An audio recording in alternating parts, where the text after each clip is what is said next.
আসসালামু আলাইকুম।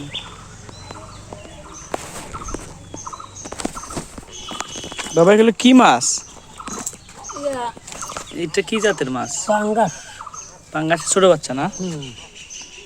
ওটা এখানে কি 1 কেজি ওজনের পাঙ্গাস আছে কি?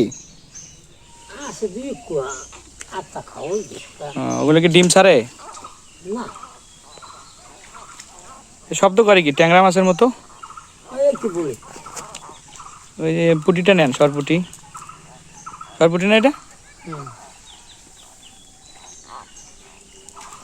দেখেন বরিশালের প্রতিটা বাড়িতে এরকম একটা করে পুকুর আছে। পুকুরের সামনে ওনারা মাছ চাষ করে। সে মাছ ওদের প্রতিনিয়ত ওরা যখন ইচ্ছা তখন পারে উঠাই খাইতে পারে।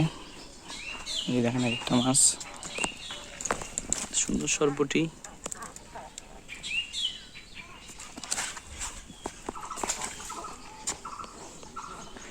এগুলো ছাড়বেন না না এগুলো? না করে রাখি ধনে খালি দুধা হ্যাঁ হ্যাঁ, সেটাও ঠিক। এই দেখেন প্রতিটা বাড়িতে একটা করে পুকুর আছে।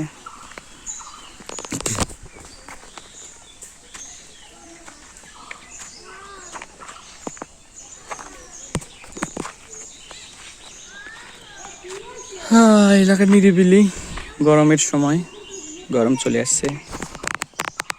মুরগি দেখেন কত বড়।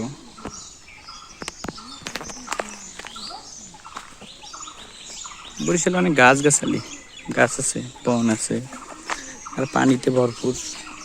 অনেক ভালো নিঃশ্বাস নেওয়া যায় এই অঞ্চলগুলোতে, কারণ কলকারখানা নাই, কলকারখানা অনেক কম।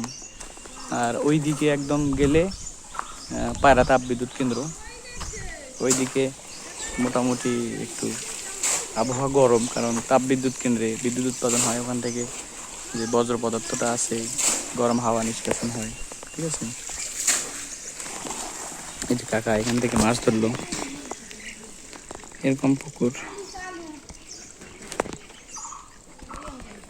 যাই হোক, সবাই ভালো থাকেন, ধন্যবাদ।